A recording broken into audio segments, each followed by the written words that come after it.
Tetapi ketika Allah kasih saya rasa sakit hati, rasa sedih, rasa menderita, di saat yang sama Allah tunjukkan bahwa hanya saya yang bisa ngobatin semua lukamu. Hanya saya, Allah Subhanahu wa Ta'ala, yang bisa membuat kamu bahagia, tenang. Gak ada satu orang pun, enggak anak, enggak suami, enggak saudara. Anak kadang-kadang juga ada yang nyakitin hati. Orang tua juga ada yang nyakitin hati.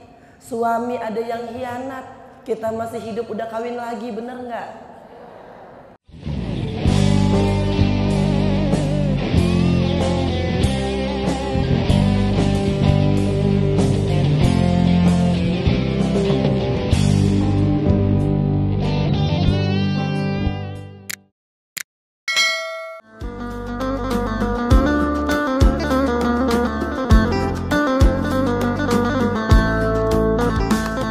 Assalamualaikum warahmatullahi wabarakatuh, Besti edisi Bandung. Nah, tetap rencananya tuh hari ini tuh kita akan ke Masjid Raya Ujung Berung gitu kan. Tapi kita mampir dulu nih, cobain kuliner Bandung karena katanya nggak afdol kalau kita tuh nggak kulineran di Bandung. Dan salah satunya adalah mencoba makanan yang sudah nostalgianya banget buat aku. Gitu. Kata Goriri, yang bahaya tuh nostalgianya.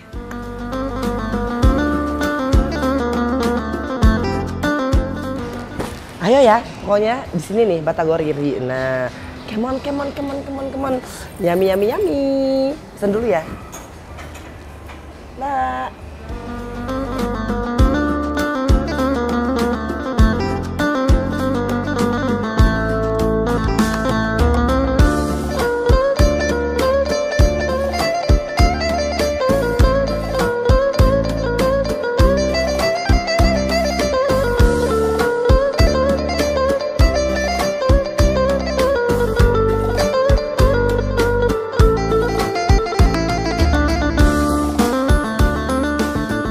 Batagoriri tuh udah paling maknyos nih, maknyos.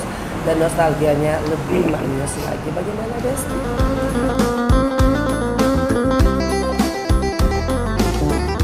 Alhamdulillah, sampai juga kita ke Masjid Raya Ujung Berung. Nah, memang kali ini Bandung memberikan vibes yang berbeda ya, Besti. Biasanya tuh dulu aku datang ke Bandung untuk cari pendukung parpol. Sekarang sharing kebaikan. Oke, yuk.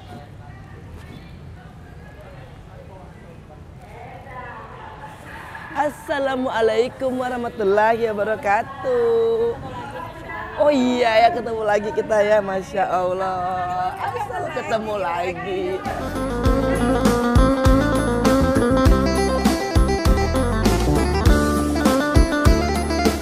Assalamualaikum, pingin peluk.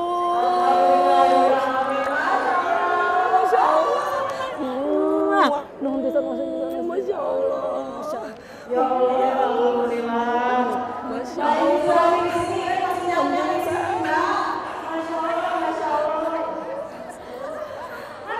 Alhamdulillah, ya Allah, Masya Allah. Iya, semuanya sama ketua DKN-nya, sama Makno tadi. Alhamdulillahirabbil alamin. Lumayan ya. Akhirnya yang penting sudah tertebus dengan bertemu dengan bunda-bundaku, dengan tete-teteku. Assalamualaikum warahmatullahi wabarakatuh. Allahu Akbar. Allahu Akbar. Allahu Akbar. Allahumma sholli ala Sayyidina Muhammad wa ala ali Sayyidina Muhammad. Masya Allah, bunda-bunda kok aku pengen banget peluk satu-satu. Tapi gimana ya? Nanti kalau nanti kesini, nanti kesana, ntar kita jadi ini ya, jadi rame setelah ini ya.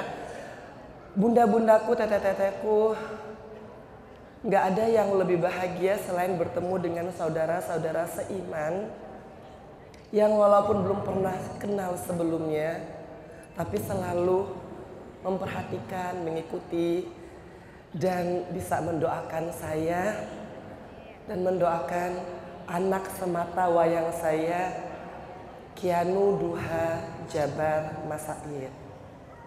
Sesungguhnya ujiannya Kianu itu lebih besar daripada ujian saya.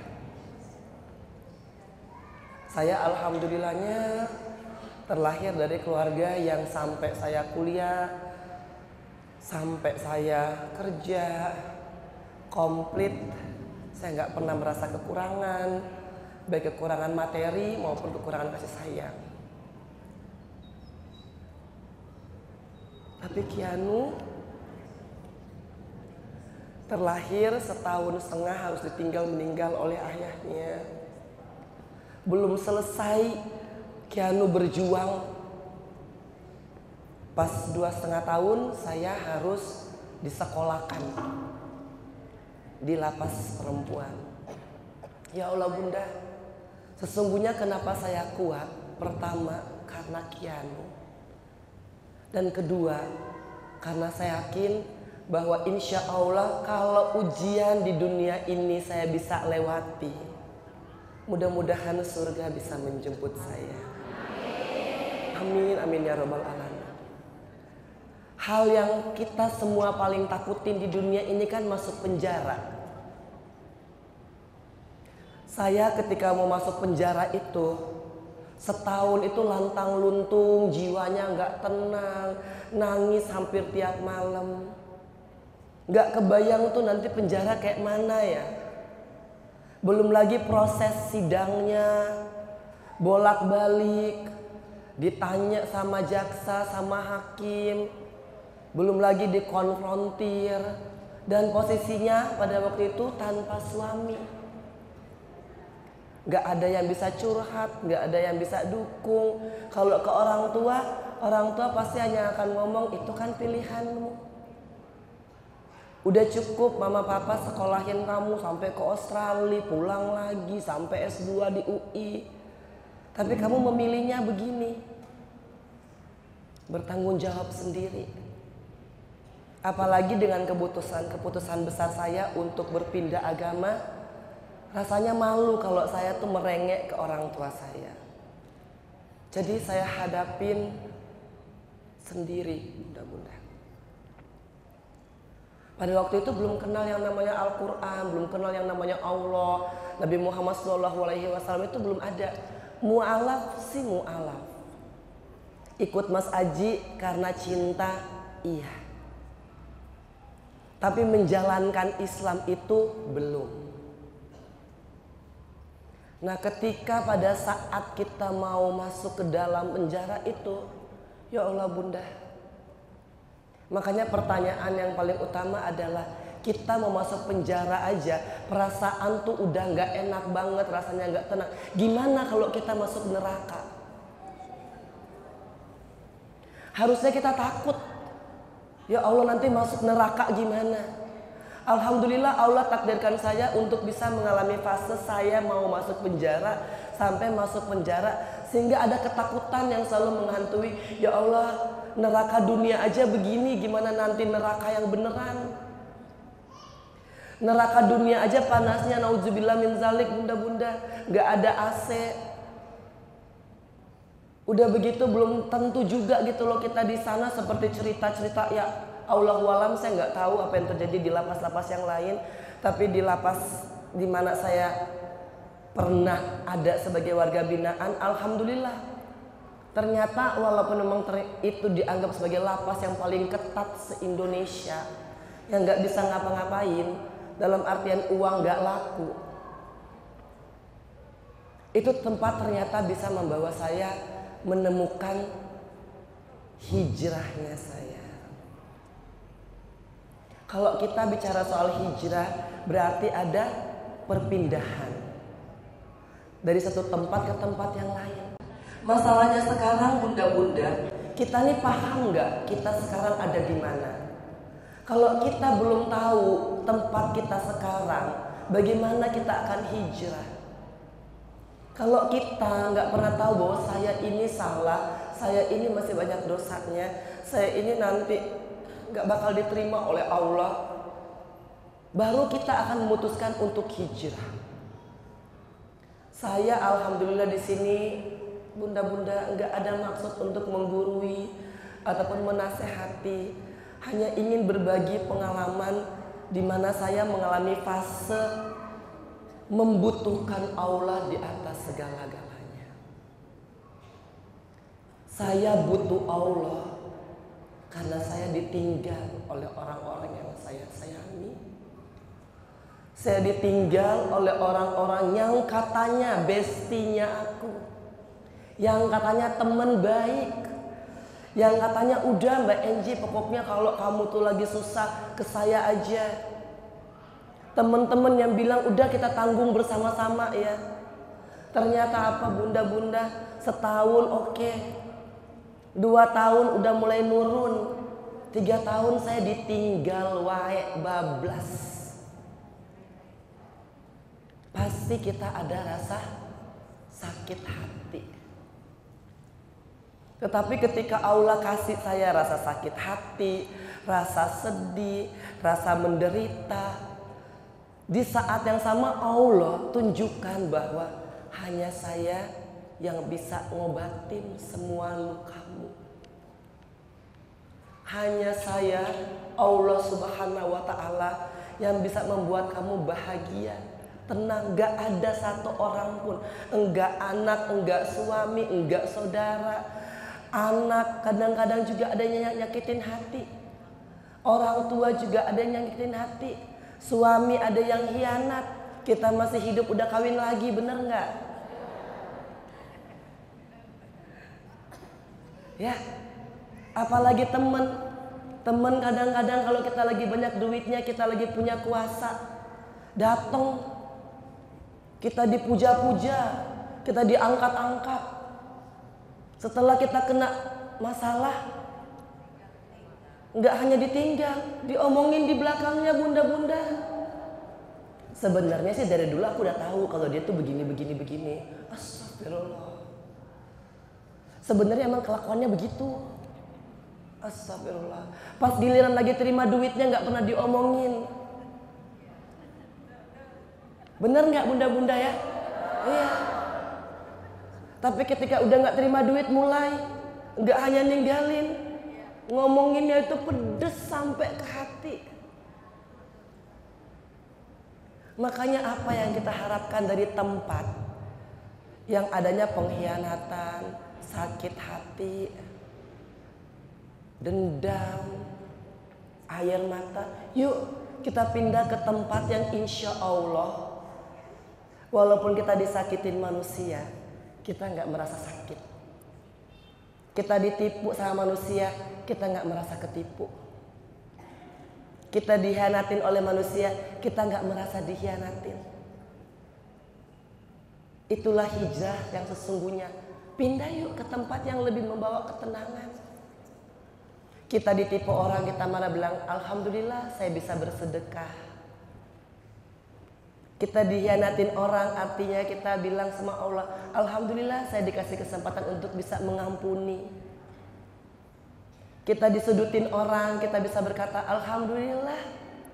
Walaupun saya dihina manusia, insya Allah kemuliaan dari Allah Subhanahu wa Ta'ala akan datang. Tempat ini tuh lebih menjanjikan, gak hanya di dunia. Kalau kita jalaninnya benar-benar, insya Allah kita meninggalnya dalam keadaan husnul khotimah. Sakratul maut kita dimudahkan.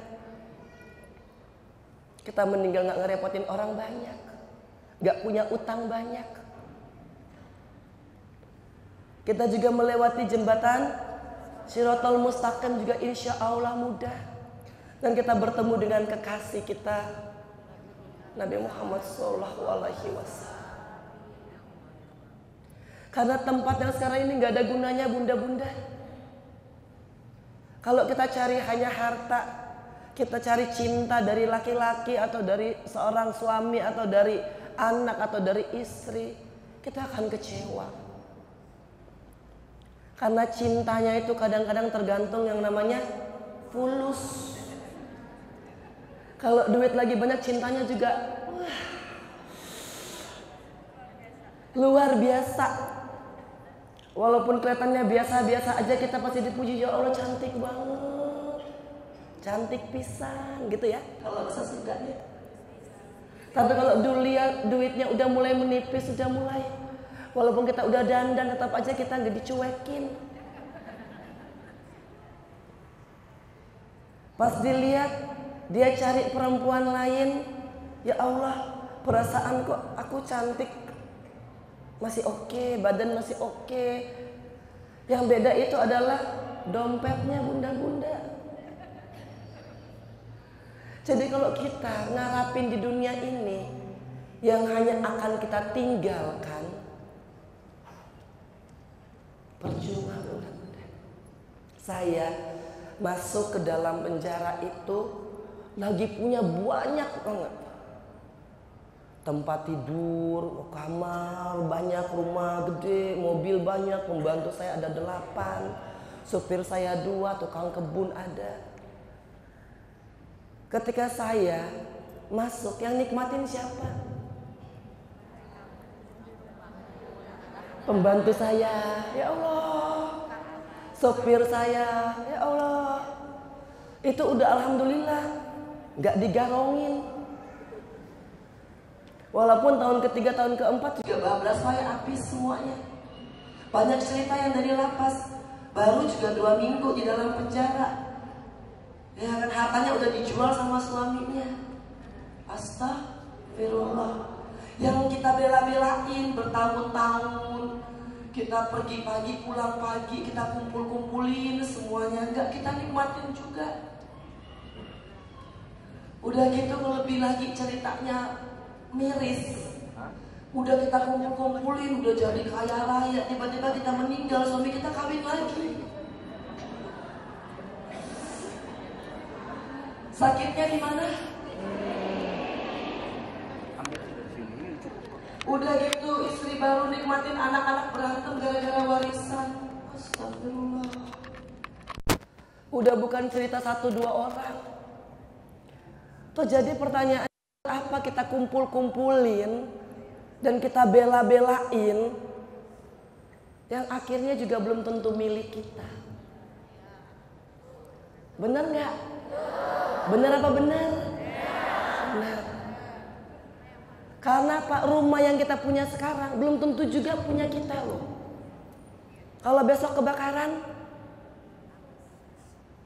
emas berlian yang kita punya belum tentu juga punya kita.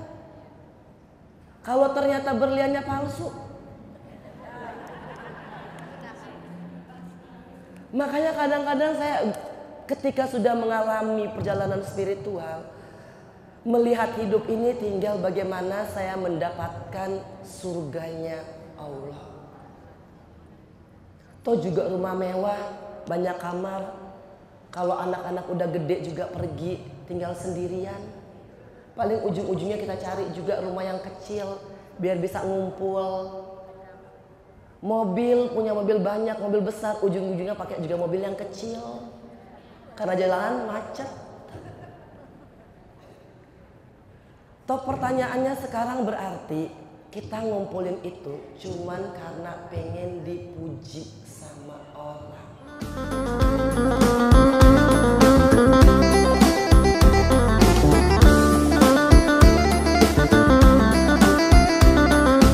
Ya Allah, alhamdulillah ya untuk ya safari dakwah kali ini. Tuh aku bertemu sahabat-sahabat yang baru dan juga ini adikku tercinta.